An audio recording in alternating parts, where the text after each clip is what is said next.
The Project Gutenberg ebook of Island Honor. This ebook is for the use of anyone anywhere in the United States and most other parts of the world at no cost and with almost no restrictions whatsoever. You may copy it, give it away or reuse it under the terms of the Project Gutenberg license included with this ebook or online at www.gutenberg.org. If you are not located in the United States, you will have to check the laws of the country where you are located before using this ebook. Title: Island Honor. Author: Murray Leinster. Release date: February 27, 2024. Ebook number 73053. Language: English. Original publication: Garden City, New York, Doubleday, Page & Co., 1926. Credits: Roger Frank, Sue Clark. Start of the Project Gutenberg ebook Island Honor. Island Honor. Island Honor by Murray Leinster, author of Sagebrush Slings the Bull, Grist, etc. A dreadful choice was put up to this aged ruler of an island people, a choice few men would care to face, and under the tropic stars a white man or so helped him to decide in true American fashion. Quite miraculously, there was an opening in the mangrove swamps and what looked like a river or harbor beyond. Such things are not to be expected when you have been very much bored by 2 days of unvaried contemplation of mangrove swamps on the one hand, and totally empty sea on the other. So we on the Shikar, most promising name for a devilish slow and unexciting tub, tacked in. There were 3 of us and 2 native boys, and we thought we were being very daring and reckless, coasting down the China Sea in a 50-footer. The miracle continued. We did not ground on a bar. It was a river of sorts. A kite rose heavily from something unpleasant on a sandbank and soared away. And then we saw a white man's house with a flag floating from a flagpole before it, which was most miraculous of all. And that was where we found Vetter. I don't know what nationality he was, though this part of the world was French. He wasn't that, I'm sure. We went ashore and met him and found that he considered himself Lord of all creation, and wasn't at all averse to converting us to his own belief. Technically, he was political agent for Karamanga. None of us envied him the job. Neither did we feel called upon to console him with an extended visit. But the hunting looked promising and we dropped anchor for the night at least. And then when the soft tropic night had fallen we were too lazy to be polite and call on him. "I want to kick him," said Carrie, puffing smoke at the stars. "I haven't any reason, but I want to kick him. So for my manners' sake, if you chaps go ashore tell him I'm dead or something and couldn't come." There was a jungle off to the right somewhere and we could hear the night noises coming from it over the water. Little squeakings, and once a scream like a human being's, which was probably a monkey, and once, very far away indeed, a snarl that would have made your blood run cold if it hadn't been muted by the distance. "Tiger, that," said Carrie hopefully. "Maybe we can get Vetter to let us have some beaters tomorrow and take a shot at him." The doctor grunted. "Breeding season," he said. "Why not play leapfrog with a locomotive? More healthy. And no beaters will tackle them now. If Vetter tells them to go, they will," insisted Carrie. "He's got those natives under his thumb. They're scared to death of him." "Paranoiac," grunted the doctor. "He thinks he's Lord of creation." It was curious. "You saw that about Vetter the minute you met him. Perhaps he was a little mad on the subject of himself. Perhaps it was Karamanga that did it, because Karamanga is the last place on earth that God made, and it was finished up with swamps and malaria and jungles and bad water that couldn't be worked in anywhere else. They used to send men somebody had a grudge against, to Karamanga, to drink themselves to death for the glory of La Belle France. But Vetter liked it. He was the only white man in 100 miles, and he had 20 little Annamite soldiers to keep his district in order with. He'd seemed much more anxious to impress us with his wonderful hold over the natives than to talk about anything else. He had said more or less flatly that he was the law and the prophets and most of the religion in Karamanga. And he gloried in it. Carey, in white duck trousers and nothing else, reached out of his hammock and gave himself a push to swing a little for a breeze. "Damned luxurious beggar," said the doctor enviously. "Get out of that hammock and let somebody else have a chance." I rose to tilt him amiably on the deck when I heard a little noise above the lapping of the river waves. Somehow, it sounded furtive, and so it wasn't a time for fooling. "Listen," I said sharply. There was a splash of a paddle. "Dacoits?" asked Carey hopefully. "Thinking maybe they can slip over the side and rush us." He beamed and slung his feet out of the hammock, to get some guns from below. Carey was always hopeful of trouble. "We're right in front of the Residency," said the doctor dryly, "and Vetter has a steam launch." "They know it?" "Don't be an ass." "Dacoits?" "No." Carey hesitated. Then somebody called to us across the water. Very softly, in Malay, as if they didn't want to be heard on shore. "They want to come aboard," grunted the doctor. "Get your guns if you like, Carey, but you might want to put on a shirt, too. There's a girl with them." Carey swung down the companionway and the doctor stretched himself luxuriously in the hammock. A dark shape took form in the moonlight. It was a regular Malay dugout with 3 natives in it. A man in the bow and another in the stern, with a girl between them. They came on the shikar's deck as Carey reappeared with both arms full of guns.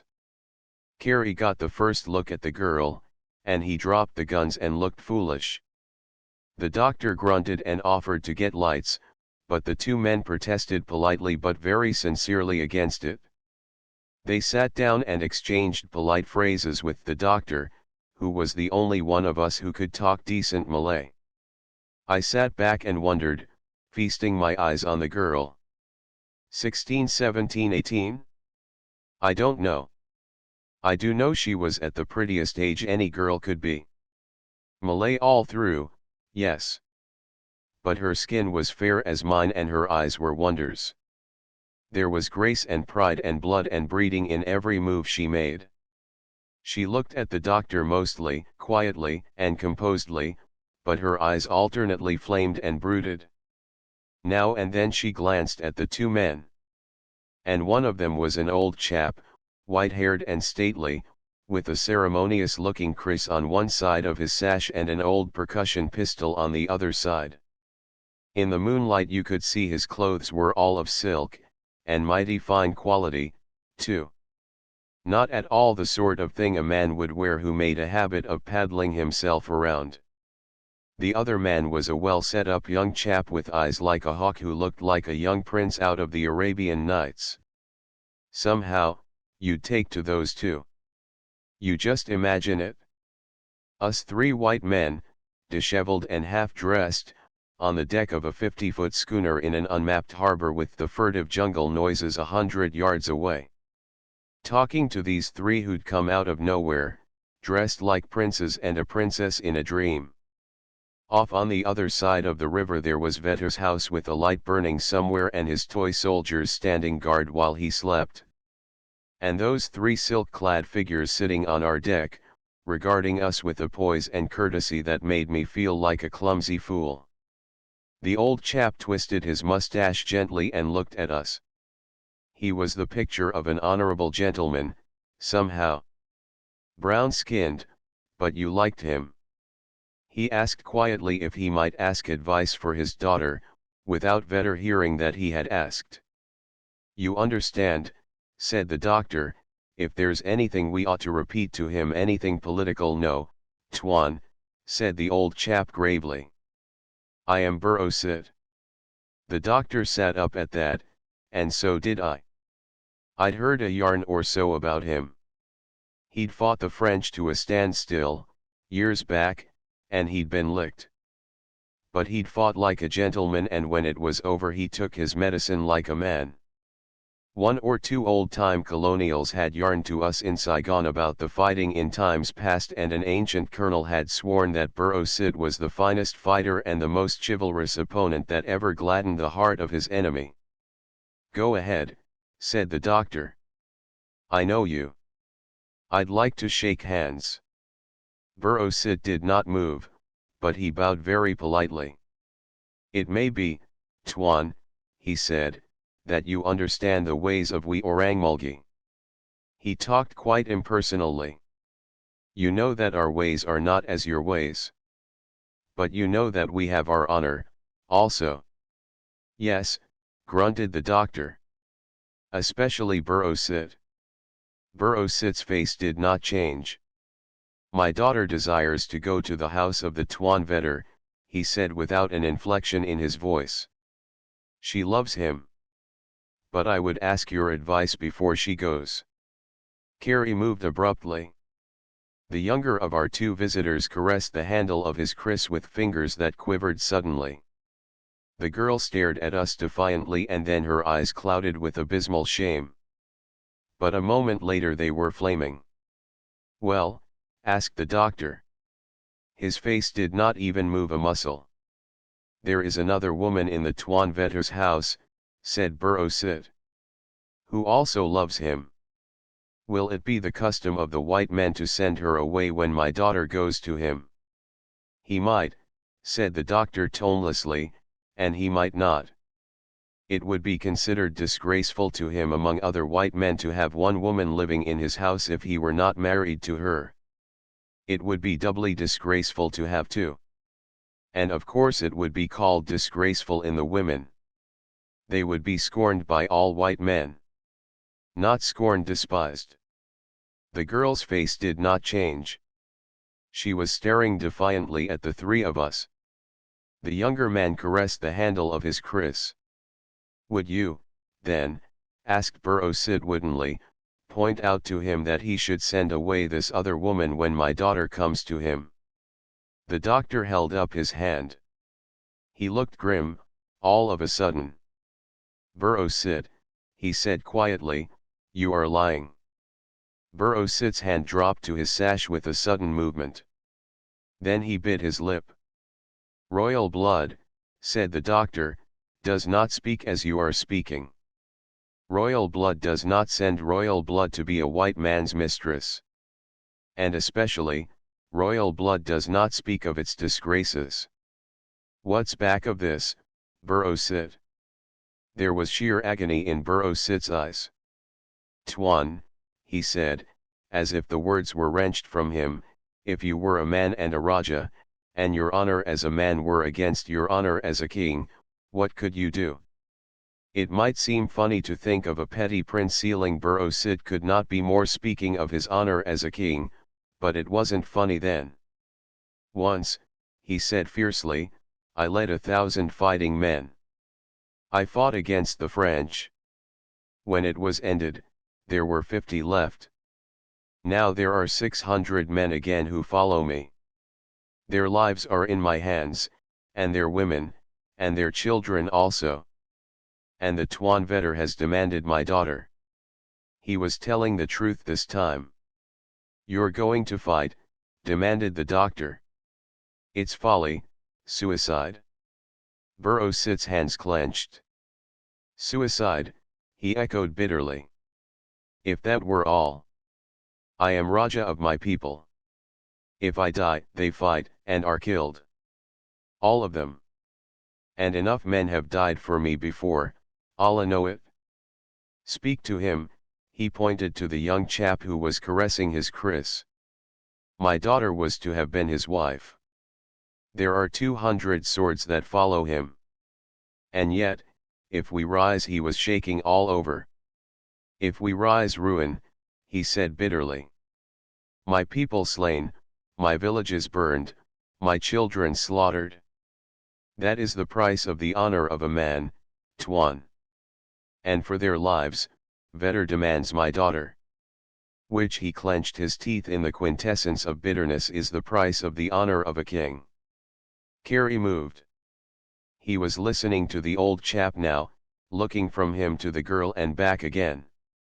"You mean," said the doctor slowly, "Vetter will set a gunboat on your people if you keep your daughter from him, no matter how." "If she stabs herself," said Burrow-Sid, his voice breaking. He looked swiftly at the younger Malay and then his eyes went suddenly blank again as he got control of himself once more. "So she will go to him, Tuan. As the ransom for my villages, and the ransom for my people's lives?" Carey began to talk angrily, spouting what Malay he knew with his whole vocabulary of Chinese thrown in to make his meaning clear. The main point of his speech was that he'd like to wring Vetter's neck and would do so at the first favorable opportunity. Burrow-Sid listened without a flicker of expression on his face. He had himself in hand again. "Tuan," he said evenly, to the doctor, "will you speak to him, and urge that he sends away this other woman? It will not even be safe for my daughter." "There is always poison, I'll remember," said the doctor, not quite directly. "The blessing of Allah be upon you," said Burrow-Sid evenly. He swung down into the canoe.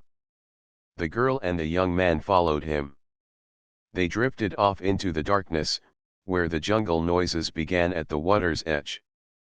For a little while there was no sound but the lapping of the river waves and the furtive noises that came out of the squirming mass of vegetation. Then the doctor said thoughtfully, "I wonder what he's really up to." "It isn't what he's going to do," said Carey angrily. "It's what I am. You're going to do nothing," said the doctor calmly. "Vetter thinks he is Lord of creation, which he isn't, but he is the Lord of Karamanga. Also he has some little tin soldiers. You can't do anything direct, and as for reporting him, well, we're civilians and foreigners to boot. The powers that be would pay absolutely no attention to us. We'd better leave it up to Burrow-Sid." "But he can't do anything," protested Carey angrily, "and I can kick Vetter, anyhow." "Burrow-Sid," said the doctor, "can't kill Vetter, because Vetter's doubtless arranged that if he's scragged Burrow-Sid will get the blame. And he can't kill the girl, because Vetter would trump up a rebellion on him if he did, and his record is bad. His villages would be wiped out at once." "But do you mean you're going to stand by and watch?" demanded Carey furiously. "Let that beast Vetter. I'm going to do what Burrow-Sid wants me to do," said the doctor. "I'm going to do nothing whatever but sit still and look on. And, of course, remember what Burrow-Sid told us. I don't like Vetter. He's a paranoiac. And it's always unhealthy to have even an ordinary swelled head. Anywhere, Carey," he added kindly, "anywhere at all. So I just wonder what Burrow-Sid is going to do." Carey and I wrangled for an hour about it. The thing did look cold-blooded. A white man in a position where he could demand Burrow-Sid's daughter, which would cost him his honor as a man on penalty of ravaging his people and destroying them, which would certainly compromise his honor as a king. A Raja counts himself the equal of any king, anywhere. And Burrow-Sid had led his people to disaster once before. He'd taken out 1,000 men and brought back just 50. He'd feel now as if he had to make up for that. Then the doctor shut us up and turned in. Carey woke everybody up in the middle of the night to suggest that we kidnap the girl by arrangement and let the young chap who wanted to marry her know where to find her. The doctor threw a shoe at him and went back to sleep. "Son," he told Carey, "you forget two things. Burrow-Sid did not come out here to ask us to lecture Vetter. He did have a reason for coming out here. And Vetter has a swelled head. Go to sleep." A minute later he was snoring. I woke at sunrise, listening to noise of the surf down at the sea splashing and roaring among the mangrove roots. It's always strangely loud at daybreak. And the jungle was making noises as the night things went to their hiding places and the day things came out again. And presently a boat came out from Vetter, asking us not to go away because he'd have something amusing to show us that night. We guessed more or less what it was, from our opinion of Vetter and Burrow Sid's call. But we didn't leave. We loafed on the boat all day, and Carrie talked morosely about how pretty the girl was and wondered what her name was and how old she was. And the doctor fished. Meanwhile I wondered how Burrow Sid, who was obviously Malay, could be a Raja up on the China Sea, and learned that about 1 in 4 people up there are Malays, the other 3/4 being Chinese, and so on. And then night came on, and the jungle that had looked very tropic and pleasant during the day began to make unpleasant noises. And Vetter sent his steam launch for us to come and see what he had to show. The doctor had it right when he said Vetter thought he was Lord of Creation. Political agent over a district nobody else wanted, with a gunboat coming in every 6 months or so. 20 little soldiers to back him up. Not even a telegraph line to connect him with the outside world. But in his own district he was the almighty. Vetter's soldiers were stiff as ramrods. They saluted when we came ashore and took us into a room to wait for him. He kept us waiting, like an emperor. When he came in he was strutting. Oh, he thought he was the great old bud, all right. He clapped his hands for drinks, and his servants served him with exquisite haste. Then he flung himself into a chair and grinned at us. "You've come from the north," he reminded us. "Japan, and China, and so on. Not very respectful to white men, these Asiatics, eh?" We agreed politely. "I will show you," he said, showing his teeth in a grin, "how a strong man treats these swine. I keep them under." He held out his open hand and clenched it like he was crushing something. He didn't wait for us to say anything. We weren't important except as an audience. But he wasn't crazy. He just had a case of swelled head that had been aggravated by authority, and he wanted to show off. He was feverishly anxious to show off. He believed he was Lord of Creation, and some people with that belief are pitiful, and some are amusing, but Vetter managed to be unpleasant.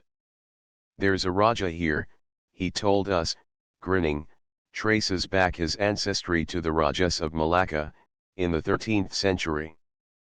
Proud as hell. Royal to his fingertips. Now watch. Big, and beefy, and dark, with the close-shaved hairs showing through his skin." He lay back in his chair and grinned at us.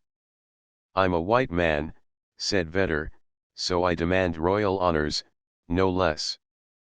Once Burrow Sid this Raja refused his taxes. He said he would appeal to Saigon. And the gunboat came in the harbor 2 days later. Burrow Sid came down with his retinue to meet it. Very much armed. He was going to complain of me. Of me. Only the Marines from the gunboat and my men were on their way to his village. My men opened fire at sight of the guns his men carried. Like any Malays, they fired back. He lost 15 men and we burned one of his villages. He winked at us, and laughed. I don't think he was French. Not all French, anyway. The gunboat captain, he reported Burrow Sid in a revolt, and that I had him well under control. Burrow Sid paid the tax twice over, he added significantly. That's the way to treat these swine. Carrie scowled. I began to understand that Burrow Sid was right when he said Vetter would ruin his people if he weren't obeyed. I began to get very unfond of Vetter. Indeed, the doctor grunted. Vetter took it for admiration. He was crazy with self-applause anyhow.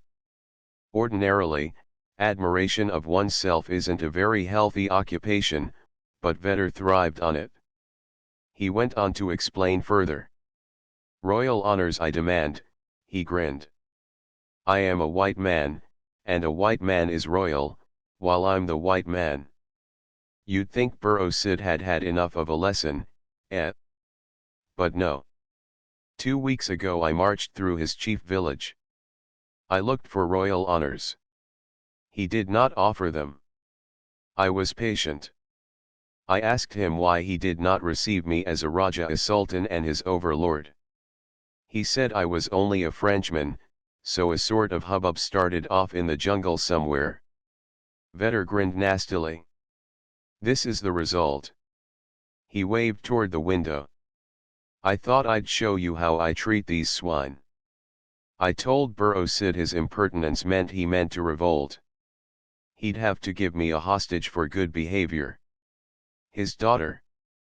Vetter laughed exuberantly. A hostage, you understand. And she will taste every particle of food I eat, so Burro Sid will not dare poison me. The doctor grunted again. He won't. Not he, Vetter nodded wisely, and grinned again. I shall make love to her, of course. One does. I shall be to her as a god, a kindly god. But to her father the noise in the jungle drew nearer and louder. Then one of the sentries challenged sharply. There was an answer, and then the shrill and nasal reply of the sentry to the corporal of the guard. Vetter waited, grinning. Presently 2 soldiers escorted Burro Sid and the girl into the room. The young chap with the hawk-like eyes was nowhere about. Burro Sid looked absolutely impassive, though his nostrils were distended a little. The girl, well, she was white and queerly silent. Vetter looked Burro Sid up and down. Since when, he asked in Malay, without any polite prefix, are you permitted to wear arms into my presence? Burro Sid, without a word, handed over his kris to one of the soldiers. His antiquated pistol followed. Vetter snapped at his soldiers and they went out. Burro Sid was like a stone image. Vetter looked at us out of the corner of his eye. Then he laughed. Your daughter, he said insolently to Burro Sid, will taste all my food hereafter, lest there be poison in it. I understand, Tuan, said Burro Sid evenly. And she will share my room, added Vetter grinning, lest a snake be placed in that. I understand, Tuan, said Burro Sid. His nostrils looked white, somehow. It was a pretty horrible thing to watch, Burro Sid handing over his daughter, sacrificing his honor as a man to keep faith with his people as a king. Then, said Vetter insolently, you may go. Burro Sid bowed. Then he said, but I beg, Tuan, that you send away that other woman, lest she poison both you and my daughter. Women are jealous, Tuan. Vetter looked at him for an instant through half-closed eyes. I'll have a drink. He clapped his hands and ordered a siphon and a glass. When the servant brought it in, he ordered the girl to mix him a drink. Then he got up and walked over to Burro Sid and laughed in his face. It was just showing off, you know, making a Raja of the best blood in the East watch his daughter perform a servant's work for a white. She brought the glass, deathly white and with flaming eyes. Vetter took it, then laughed. She will taste all I eat and drink, he reminded Burro Sid. He motioned to her to taste it. Staring at him defiantly, she raised it to her lips, and Vetter snatched it away and threw it on the floor. So soon, he laughed. And willing to drink too. But there is a mirror on the wall, my dear. I saw you drop a little white powder in it. We would have died together, but it is much better to live. He sat down and laughed while I saw Burro Sid quivering and almost leaping for him. But 2 soldiers came rushing in. They'd heard the crashing glass. And they led Burro Sid away, with more despair on his face than I thought any human being could show. I waited for a signal from the doctor, but he looked on composedly. Vetter turned to us, laughing. One needs to be omniscient, To know their secret thoughts. There is no other woman. That was for you. So that when I died of poison you would report that I and she, he jerked his thumb negligently at the white-faced girl, were poisoned by a jealous woman. I see, said the doctor dryly. So did I. It fitted in nicely. Burrow-Sid's call of the night before and his talk of another woman would make us into witnesses that Vetter had been poisoned through jealousy. And it was quite clear that Burrow-Sid was ready to see his daughter die too if it were any way necessary. But Vetter believed he was all-powerful, and the events of the last 5 minutes had given him extra proof. So he grinned and nodded a farewell and pushed the girl, shaken and shivering now, before him and left us. For all the world it was like a king or something dismissing his attendants. Vetter only wanted us for an audience, and now the show was over. But Carey was raving. He turned to the doctor, his fists doubled, wanting to go and half-kill Vetter. And I wasn't any too peaceable myself. Not heroism, you know. Just ingrowing dislike of Vetter. He didn't act like a white man should. We can't interfere, said the doctor coolly, only when we've got proof that will stick in the teeth of Vetter say so. And we haven't. There was a little noise. A queer little noise, like a sick man coughing. Then a little thud. Then nothing. The doctor looked grim. I think we've got it now, he said, with his mouth twisted wryly. He put his hand in his pocket and went streaking to where Vetter had gone. I thought I heard the murmur of his voice. Then he came back. He was smiling, but most unpleasantly. You were mistaken, he said pleasantly, if you thought you heard me talking to anybody. Vetter is sick. Very sick. Carey, go to the boat and get my medicine case. And you, he said to me, you tell the sergeant in command of the soldiers that Vetter is sick with fever brought on by excitement, and there mustn't be any noise. Not even challenges. And certainly no shooting. Not under any circumstances. We went. The doctor's face was curious, grim and queerly amused. But I knew he hadn't found exactly what he expected when he chased Vetter. I knew just what had happened the minute he let me in the room. There was nobody in the room but Vetter. The girl had disappeared. The doctor made me help him, and it was an unpleasant job. When Carey came back, the doctor kept him busy on errands to the soldiers. He kept the soldiers busy, getting hot water hotter and cold water colder, and generally occupied with duties that certainly weren't guard duty. And bringing sheets and pillows and one thing and another. Carey, at the door, always growled that he'd no taste for trying to keep Vetter alive. Carey was sentimental about a pretty girl. The sun had just risen when the doctor stopped. We came out of the sick room and he told me to tell the sergeant the news. I went and broke it as positively as I knew how. Vetter was dead, of fever with complications. And the sergeant shuffled uneasily and said that the gunboat would be due in a week more. I went back, and Carey was staring at the figure on the bed that we'd drawn a sheet over.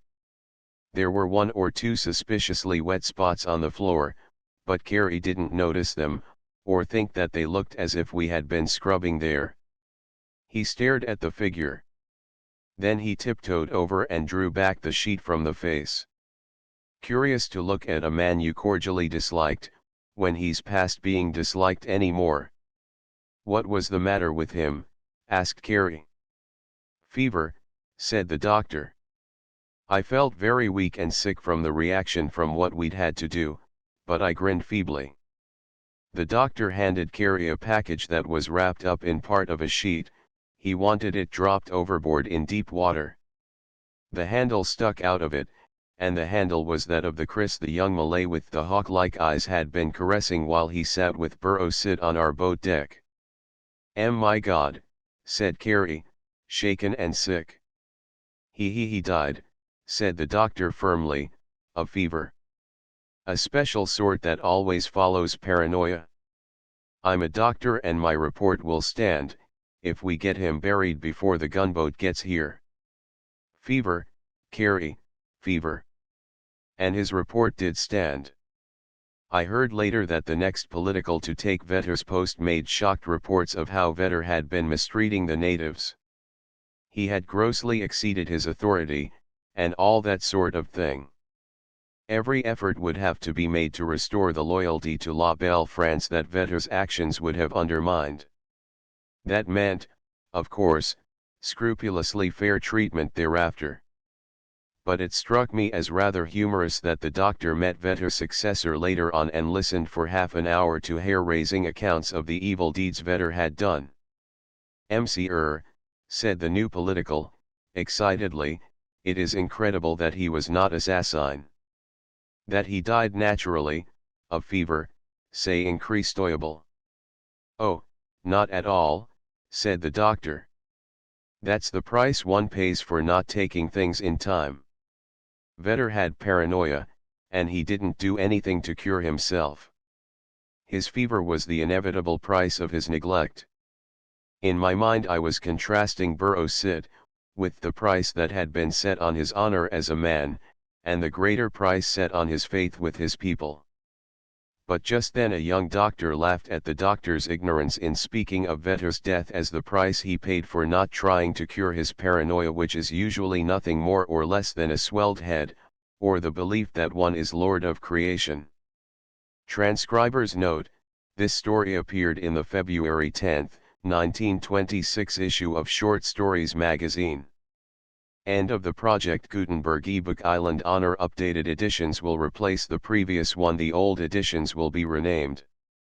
Creating the works from print editions not protected by U.S. copyright law means that no one owns a United States copyright in these works, so the Foundation, and you, can copy and distribute it in the United States without permission and without paying copyright royalties. Special rules, set forth in the general terms of use part of this license, apply to copying and distributing Project Gutenberg trademark electronic works to protect the Project Gutenberg trademark concept and trademark. Project Gutenberg is a registered trademark, and may not be used if you charge for an ebook, except by following the terms of the trademark license, including paying royalties for use of the Project Gutenberg trademark. If you do not charge anything for copies of this ebook, complying with the trademark license is very easy. You may use this ebook for nearly any purpose, such as creation of derivative works, reports, performances, and research. Project Gutenberg ebooks may be modified and printed and given away. You may do practically anything in the United States with ebooks not protected by U.S. copyright law. Redistribution is subject to the trademark license, especially commercial redistribution. Start, full license. The full Project Gutenberg license. Please read this before you distribute or use this work to protect the Project Gutenberg trademark mission of promoting the free distribution of electronic works. By using or distributing this work, or any other work associated in any way with the phrase Project Gutenberg, you agree to comply with all the terms of the full Project Gutenberg trademark license available with this file or online at www.gutenberg.org/license. Section 1. General Terms of Use and Redistributing Project Gutenberg Trademark Electronic Works 1.a. By reading or using any part of this Project Gutenberg trademark electronic work, you indicate that you have read, understand, agree to and accept all the terms of this license and intellectual property, trademark/copyright, agreement. If you do not agree to abide by all the terms of this agreement, you must cease using and return or destroy all copies of Project Gutenberg trademark electronic works in your possession. If you paid a fee for obtaining a copy of or access to a Project Gutenberg trademark electronic work and you do not agree to be bound by the terms of this agreement, you may obtain a refund from the person or entity to whom you paid the fee as set forth in paragraph 1.e.8. 1.b Project Gutenberg is a registered trademark. It may only be used on or associated in any way with an electronic work by people who agree to be bound by the terms of this agreement. There are a few things that you can do with most Project Gutenberg trademark electronic works even without complying with the full terms of this agreement. See paragraph 1.c below. There are a lot of things you can do with Project Gutenberg trademark electronic works if you follow the terms of this agreement and help preserve free future access to Project Gutenberg trademark electronic works. See paragraph 1.e below. 1.c. The Project Gutenberg Literary Archive Foundation, the Foundation or PGLOF, owns a compilation copyright in the collection of Project Gutenberg trademark electronic works. Nearly all the individual works in the collection are in the public domain in the United States. If an individual work is unprotected by copyright law in the United States and you are located in the United States, we do not claim a right to prevent you from copying, distributing, performing, displaying, or creating derivative works based on the work as long as all references to Project Gutenberg are removed. Of course, we hope that you will support the Project Gutenberg trademark mission of promoting free access to electronic works by freely sharing Project Gutenberg trademark works in compliance with the terms of this agreement for keeping the Project Gutenberg trademark name associated with the work. You can easily comply with the terms of this agreement by keeping this work in the same format with its attached full Project Gutenberg trademark license when you share it without charge with others. 1.d. The copyright laws of the place where you are located also govern what you can do with this work. Copyright laws in most countries are in a constant state of change. If you are outside the United States, check the laws of your country in addition to the terms of this agreement before downloading, copying, displaying, performing, distributing or creating derivative works based on this work or any other Project Gutenberg trademark work. The Foundation makes no representations concerning the copyright status of any work in any country other than the United States. 1.e Unless you have removed all references to Project Gutenberg, 1.e.1. The following sentence, with active links to, or other immediate access to, the full Project Gutenberg trademark license must appear prominently whenever any copy of a Project Gutenberg trademark work, any work on which the phrase Project Gutenberg appears, or with which the phrase Project Gutenberg is associated, is accessed, displayed, performed, viewed, copied or distributed. This ebook is for the use of anyone anywhere in the United States and most other parts of the world at no cost and with almost no restrictions whatsoever. You may copy it, give it away or reuse it under the terms of the Project Gutenberg license included with this ebook or online at www.gutenberg.org. If you are not located in the United States, you will have to check the laws of the country where you are located before using this ebook. 1.e.2.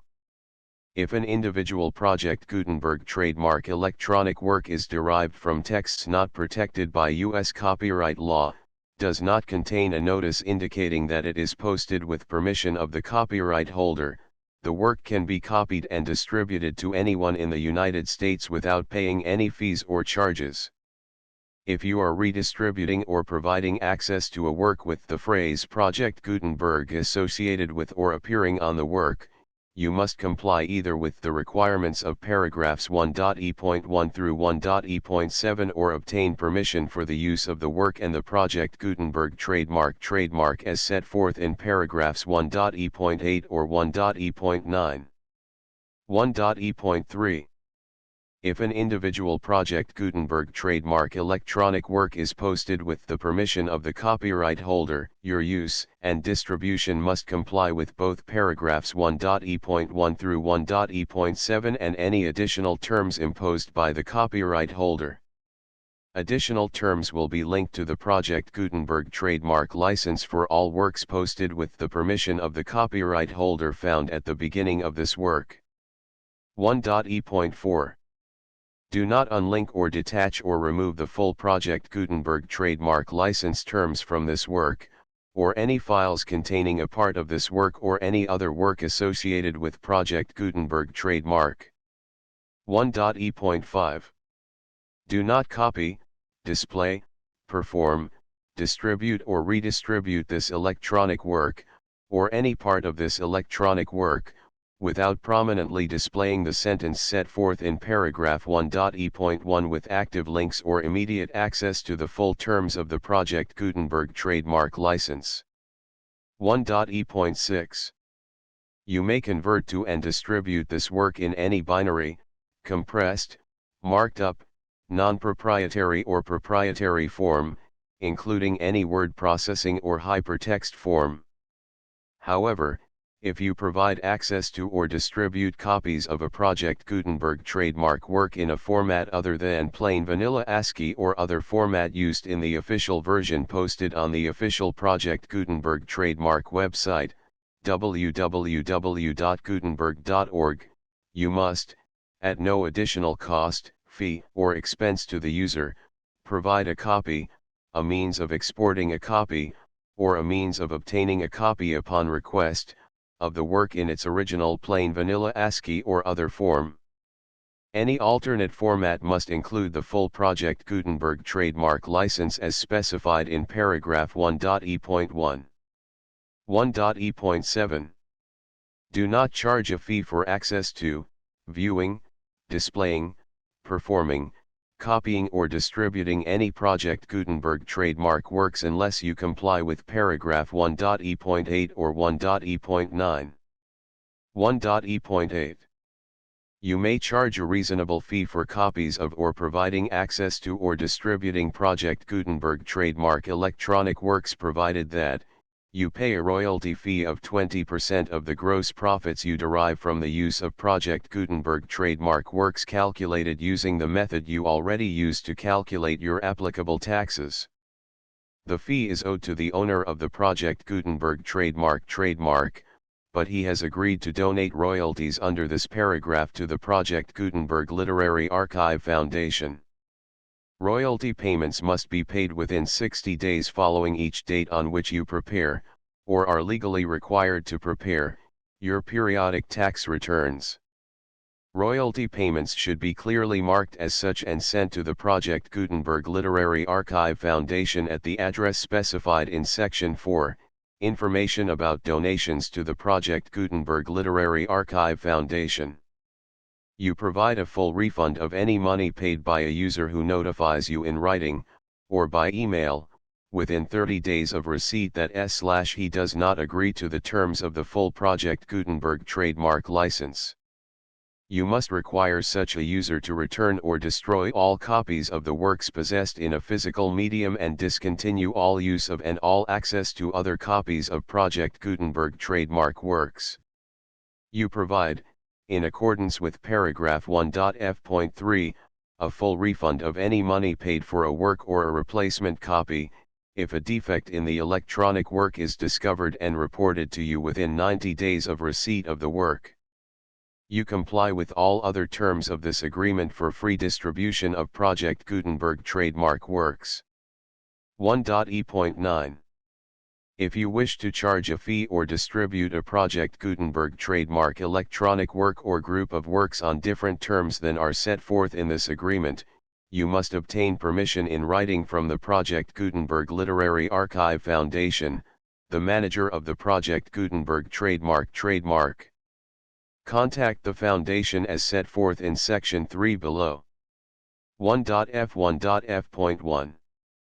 Project Gutenberg volunteers and employees expend considerable effort to identify, do copyright research on, transcribe and proofread works not protected by U.S. copyright law in creating the Project Gutenberg trademark collection. Despite these efforts, Project Gutenberg trademark electronic works, and the medium on which they may be stored, may contain defects, such as, but not limited to, incomplete, inaccurate or corrupt data, transcription errors, a copyright or other intellectual property infringement, a defective or damaged disk or other medium, a computer virus, or computer codes that damage or cannot be read by your equipment.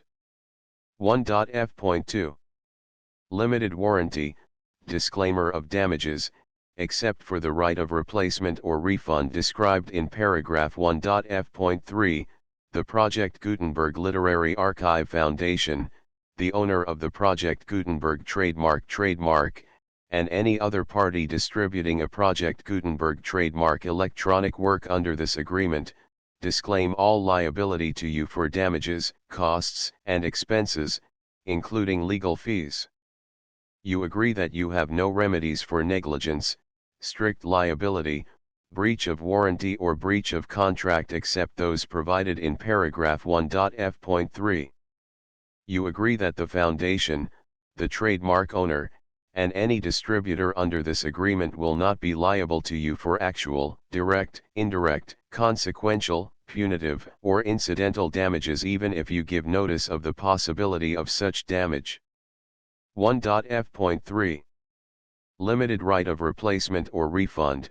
If you discover a defect in this electronic work within 90 days of receiving it, you can receive a refund of the money, if any, you paid for it by sending a written explanation to the person you received the work from.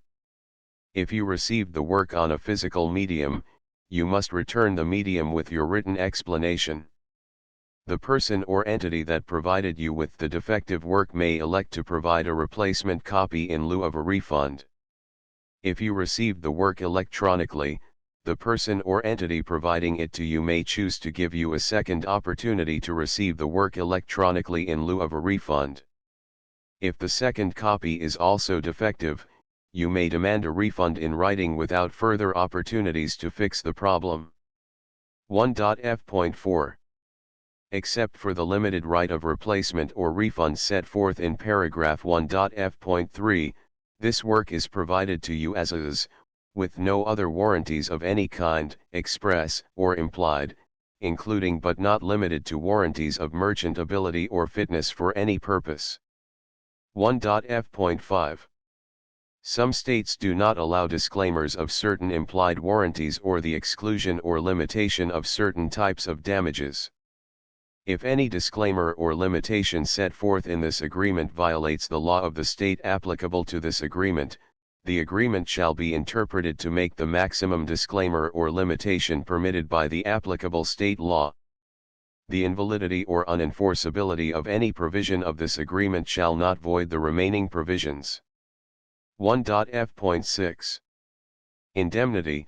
You agree to indemnify and hold the foundation, the trademark owner, any agent or employee of the foundation, anyone providing copies of Project Gutenberg trademark electronic works in accordance with this agreement, and any volunteers associated with the production, promotion, and distribution of Project Gutenberg trademark electronic works, harmless from all liability, costs, and expenses, including legal fees, that arise directly or indirectly from any of the following which you do or cause to occur. A. Distribution of this or any Project Gutenberg trademark work. B. Alteration, modification, or additions or deletions to any Project Gutenberg trademark work, and C. Any defect you cause. Section 2. Information about the mission of Project Gutenberg trademark. Project Gutenberg trademark is synonymous with the free distribution of electronic works in formats readable by the widest variety of computers including obsolete, old, middle-aged, and new computers.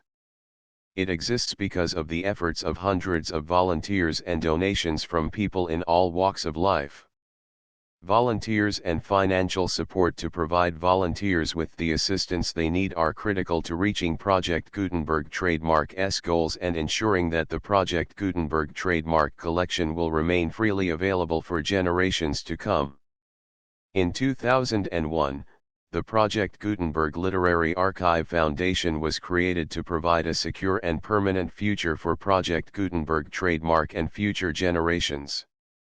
To learn more about the Project Gutenberg Literary Archive Foundation and how your efforts and donations can help, see sections 3 and 4 and the Foundation information page at www.gutenberg.org.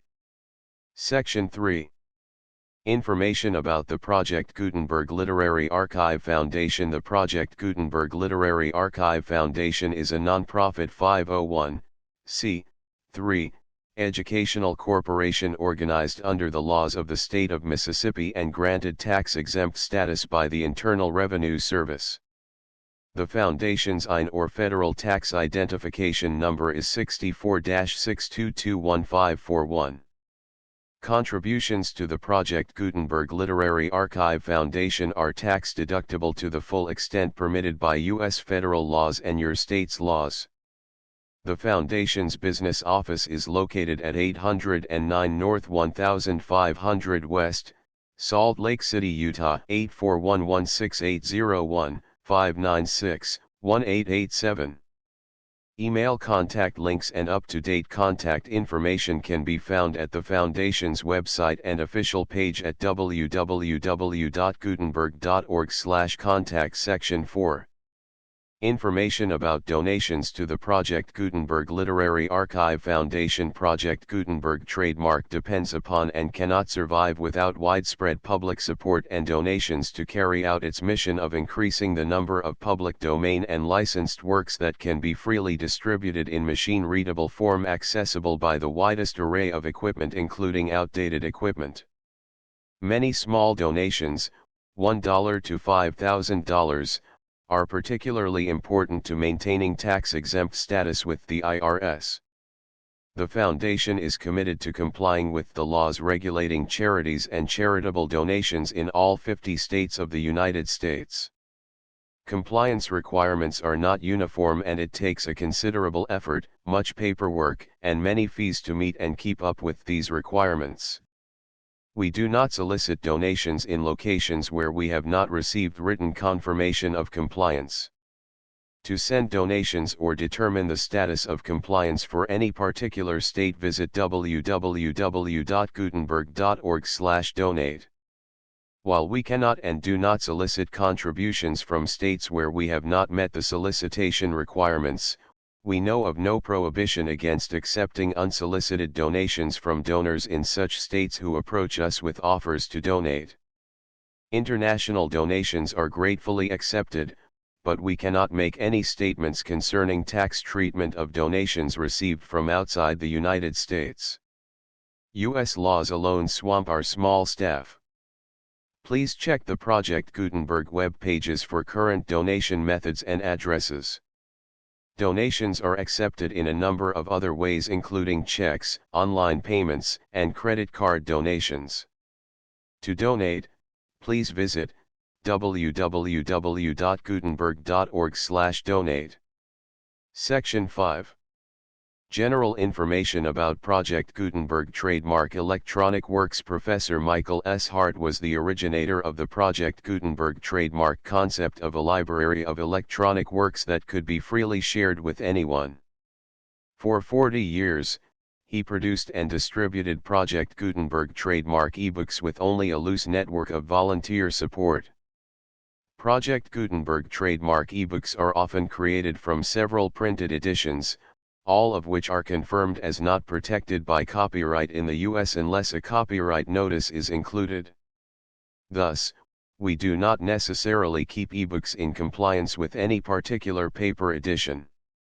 Most people start at our website, which has the main PG search facility, www.gutenberg.org. This website includes information about Project Gutenberg trademark, including how to make donations to the Project Gutenberg Literary Archive Foundation, how to help produce our new ebooks, and how to subscribe to our email newsletter to hear about new ebooks. Island honor the full Project Gutenberg license.